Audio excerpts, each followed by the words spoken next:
Then, sa first picture ko ay ang first medal ko. 2007 SEA Games. Nakon Ratchisiman. After nakita ng IWF na maganda ang laro ko, pinalaro ako sa Beijing Olympics. Sa Beijing Olympics po, wildcard lang po ako. Nung pagpunta ko doon, hindi ko po alam kung anong Olympics. Sinabi lang sa akin na, maglaro ka sa Olympics. Wala pa akong alam kung anong Olympics. Ang alam ko lang, gusto kong magpa-picture kay Senator Manny Pacquiao. Kasi siya yung flag bearer that time.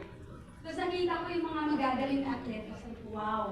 So yung mga atleta na nandito ay magagaling. So noong 2008, natuto akong mangarap. Nangarap ako na sabi ko sa sarili ko, ang next Olympics ko ay earn ko. Noong 2012 Olympics, nag-qualify ako. Flag bearer ako.